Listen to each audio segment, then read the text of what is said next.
Order! Order! You are an incorrigible delinquent at times. Behave yourself, man! The Tory leadership candidate Jeremy Hunt has hit back at President Trump over his attack on the British ambassador to the United States after he called Sir Kim Darroch wacky, a pompous fool and a very stupid guy. The president has been angered by leaked private emails in which Sir Kim Darroch described the Trump White House as dysfunctional and inept. He also described Theresa May's approach to Brexit as foolish and a disaster. But in a tweet, the Foreign Secretary, Mr Hunt, said the president was disrespectful and wrong. And he said if he becomes the next Prime Minister, the ambassador will stay. Here's our North America correspondent, Nick Bryant. A lavish banquet in Washington last night, where the president glad-handed diplomats from Qatar but cold-shouldered the UK ambassador. Sir Kim Darroch, removed from the seating plan, disinvited from the dinner after Mr Trump announced the White House would no longer deal with him. This morning, the president mounted another Twitter tirade that was not just incendiary, but borderline thermonuclear. The wacky ambassador that the UK foisted upon the United States is not someone we are thrilled with. A very stupid guy, he wrote of Sir Kim. And on Brexit, I told Theresa May how to do that deal, but she went her own foolish way, was unable to get it done. A disaster. I don't know the ambassador, but have been told he is a pompous fool. Sir Kim Darroch, the man entrusted to preserve and protect the special relationship, is now in the midst of a diplomatic whirlwind after his highly critical cables of President Trump were leaked to the Mail on Sunday. And while the UK embassy this morning was said to be in keep calm and carry on mode, his elegant residence feels besieged.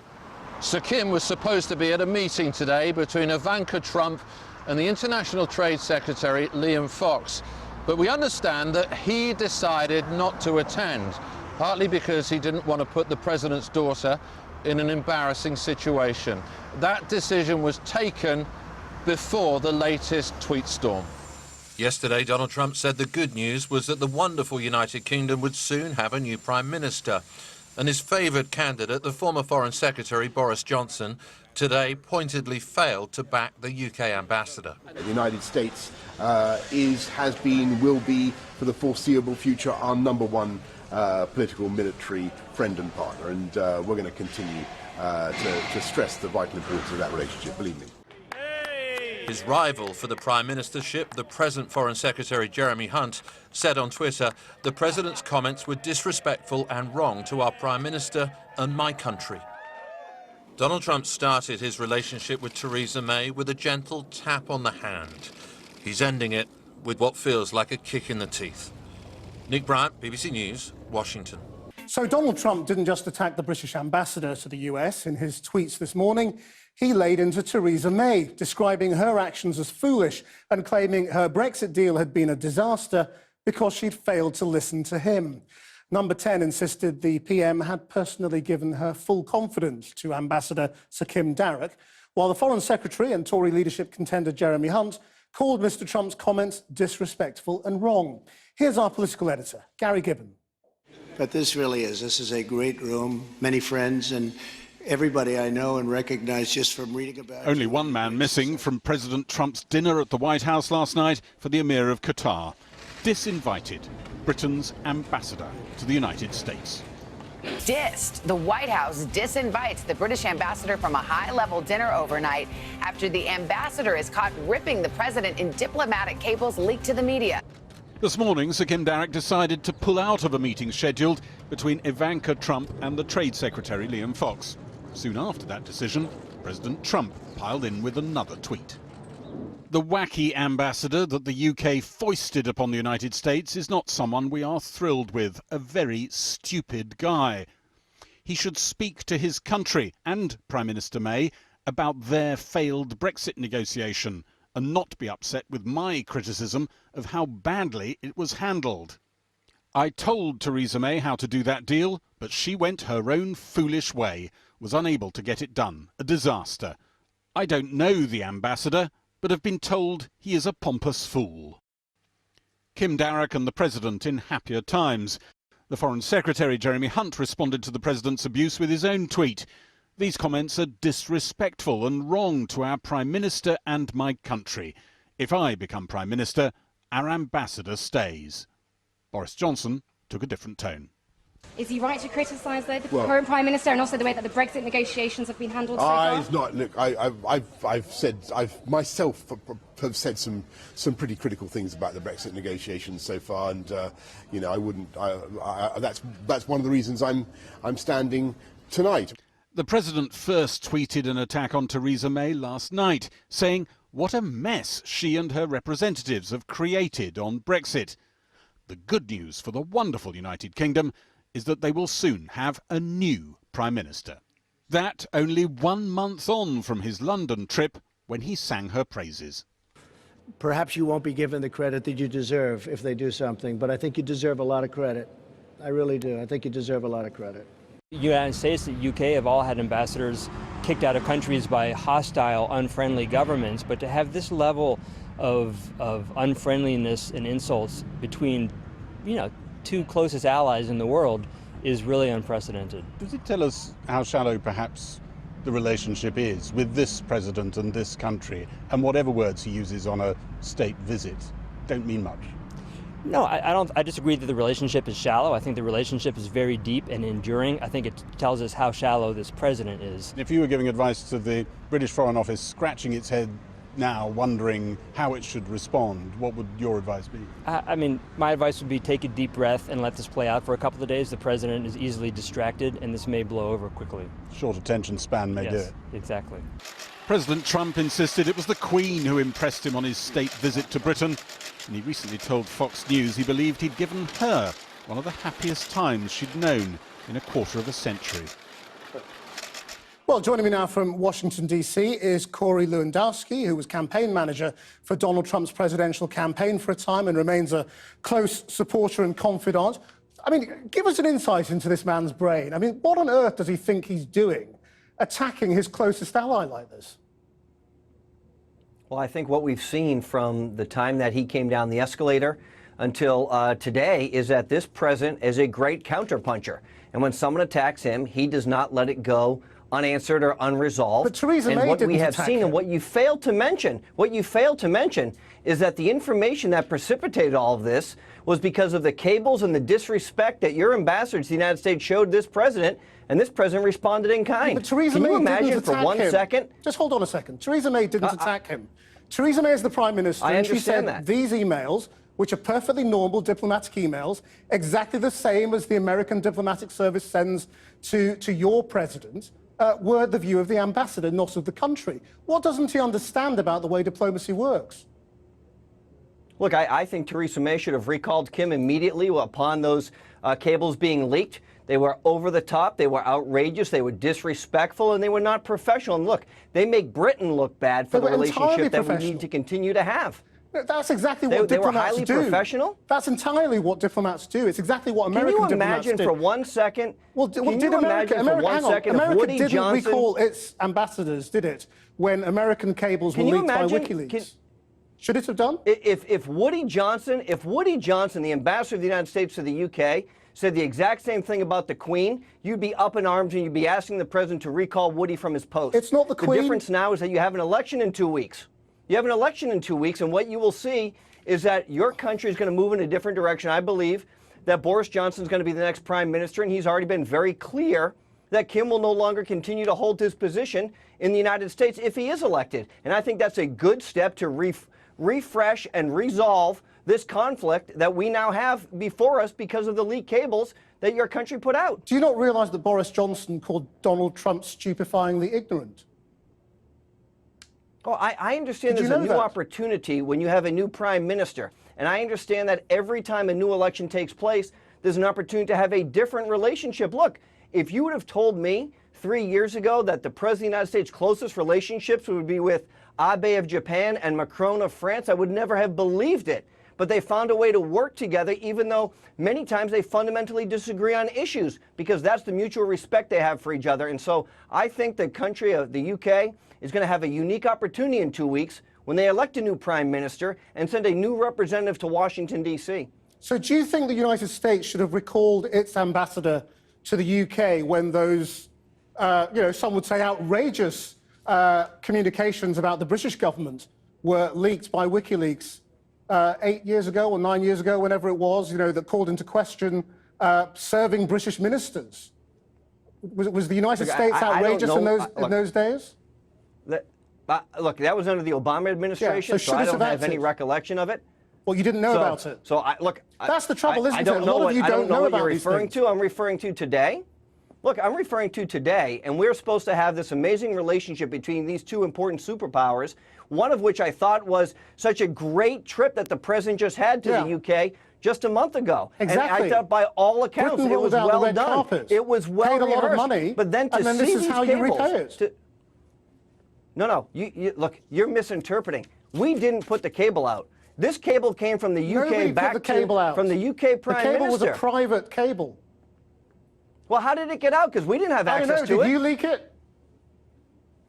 Look, I'm not in the business of leaking things. That's not what I do. And so what we have is your ambassador's own words used against him. When the president responds, you seem to be outraged that the president had the opportunity to respond to this gross criticism, which is highly unprofessional, highly inappropriate. That same information could have been communicated in a more professional manner. Maybe that's just the way you talk, but then don't be having false outrage when the president responds about the particular individual.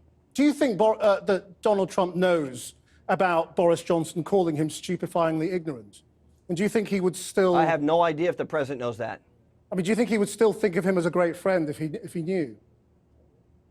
You know, I don't know what the president thinks. I don't know if he's familiar with those comments. I wasn't familiar with the comments, but if that's what he said, then if and when he is elected Prime Minister of the UK, I'm sure he and President Trump can have a conversation about it if they deem it to be important.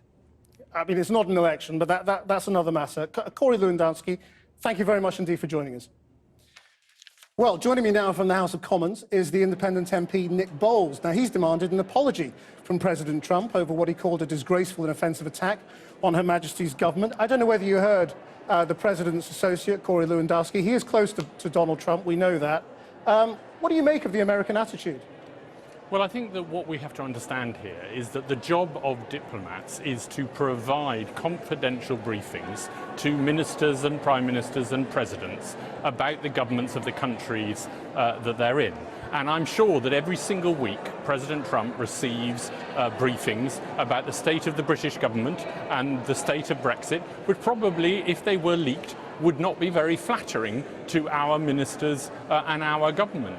But when these things are leaked, and of course they shouldn't be leaked, and it's extremely serious that they have been leaked, when they are leaked, then the thing for the President of the United States to do is to rise above it, to laugh it off, to be the big man, which is, after all, I think something that he's constantly trying to impress us with, not to resort to a sort of childish play school version of slanging match. And the fact is he hasn't just insulted Kim Darroch, who can probably look after himself. He hasn't just insulted the Prime Minister, who certainly can look after herself.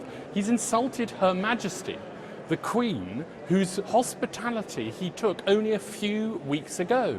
The ambassador is Her Majesty's ambassador. The Prime Minister is Her Majesty's Prime Minister. And whatever he says in private and whatever his ambassador says to the Foreign Secretary is one thing, but in public you do not attack your closest ally 3 weeks after you enjoy their hospitality. So what happens now? I mean, if Kim Darroch is frozen out of meetings in Washington, I mean, is he supposed to just sort of sit there for months to serve out his time on the basis that we can't be bullied?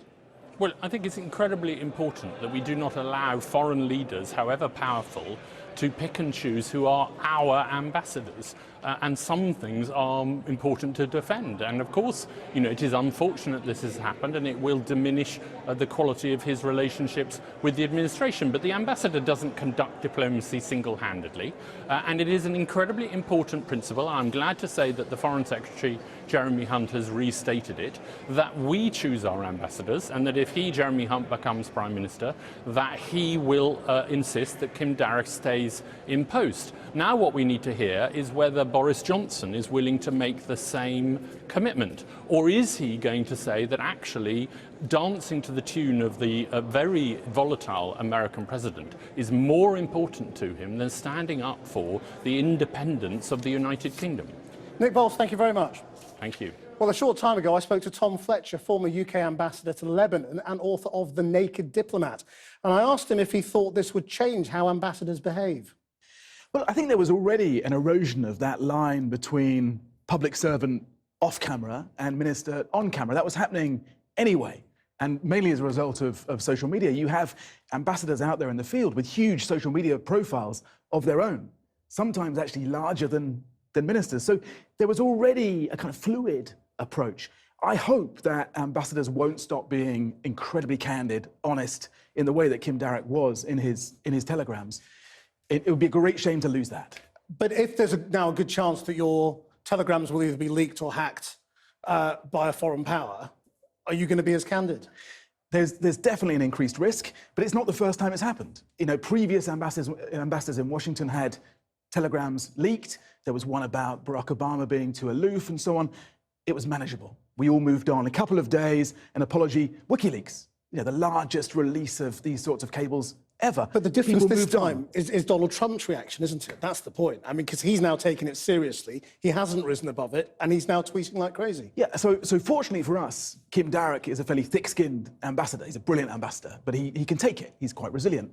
Unfortunately for us, the President of the United States is not so thick-skinned, and we're dealing with, let's say, a more fragile personality in the White House. It didn't need to escalate today. It could have been calmed down. Everyone was working very hard to do that. And it's unfortunate that he's taken it in this direction with a very personal and unusual attack on an individual. But what does that tell you about the way Trump sees Britain? So it's a very transactional relationship. I think he does a lot to build leverage before doing deals. You know, you only have to read one of his books to see that. I think it suggests he doesn't necessarily read a lot of his own telegrams because he shouldn't be surprised that this is the kind of the work an ambassador does, to speak candidly about what's going on in the country they're serving. I think he clearly enjoyed the state visit, which incidentally Kim Darroch delivered very professionally for him, despite it being very controversial here in the UK. But his Twitter is way beyond the ambassador, Kim Darroch. It's very insulting of Theresa May, calling her foolish. It does go beyond the normal bounds of diplomatic convention, but we shouldn't be so surprised. We're not the first to get this.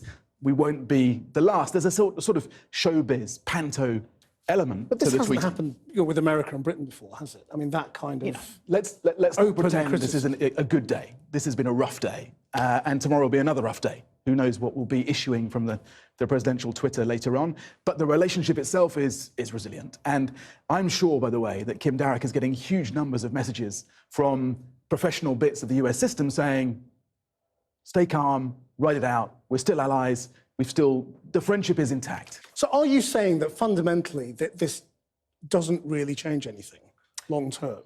It depends the extent to which you think this president really drives the wider relationship and wider American policy.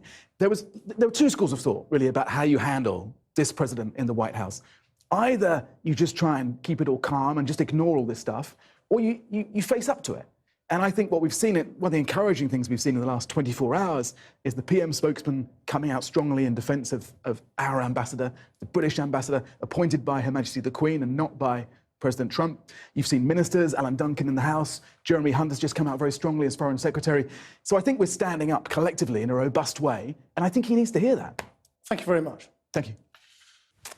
OK, well, as we heard in the debate a few moments ago, Foreign Secretary Jeremy Hunt hit back against President Trump's criticism of Theresa May and indeed the British ambassador to Washington. Mr. Hunt said it was the British government's decision on who holds the post, not Mr. Trump's. The president himself kept up his attack on Sir Kim Darroch with yet another tweet calling him very stupid, wacky and a pompous fool. As Ivanka Trump and other VIPs arrived for dinner last night with the Emir of Qatar and with President Trump, one man was strikingly absent. The British ambassador's invitation had been withdrawn at the last moment. An extraordinary insult, and one that has been making headlines all day. Dissed. The White House disinvites the British ambassador from a high-level dinner overnight after the ambassador is caught ripping the president in diplomatic cables leaked to the media. And today, President Trump, shortly before greeting the Emir, sent the diplomatic row into the stratosphere with a series of deeply personal attacks on both Sir Kim Darroch and the Prime Minister. In a series of tweets, he wrote, The wacky ambassador that the UK foisted upon the United States is not someone we are thrilled with, a very stupid guy. He should speak to his country and Prime Minister May about their failed Brexit negotiation and not be upset with my criticism of how badly it was handled. I told Theresa May how to do that deal, but she went her own foolish way, was unable to get it done. A disaster. I don't know the ambassador, but have been told he is a pompous fool. Even good friends of Sir Kim's within the administration were abandoning him and inaccurately suggesting Mrs May had already left office. The President's made very clear the way he feels about the ambassador in those comments and the way he felt about how Brexit was handled. I mean, it looks like we're on the precipice of having a brand new Prime Minister. I think Theresa May's last day was basically as we were leaving the UK last month. The leak has not just damaged Mrs May, Sir Kim Darroch and the special relationship, it endangers the very practice of diplomacy. What value do ambassadors have if they cannot provide candid analysis of their host government? He was completely within his remit. He did what every ambassador around the world should be doing, which is providing frank and honest analysis of the government to which they're assigned. As was clear during the state visit, Trump has long been looking ahead to a new Prime Minister. I know Boris. I like him. I've liked him for a long time. I think he'd do a very good job. I know Jeremy. I think he'd do a very good job.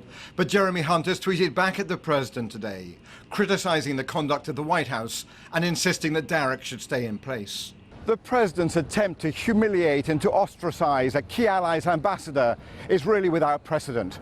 And Britain must now decide whether to pull Sir Kim back to London and accept defeat, or whether to push back and keep in place a man who has lost all access to this building and the key decision-makers inside. As billion-dollar arms deals are being signed at the White House today, the administration is tonight expressing no regret over this bizarre diplomatic fight with Britain. One presidential advisor telling me that Trump had been disrespected and that his angry reaction was only natural. Robert Moore, News at 10, Washington. It's good they're paying so much attention to us that they know that the Prime Minister is still Theresa May. Anyway.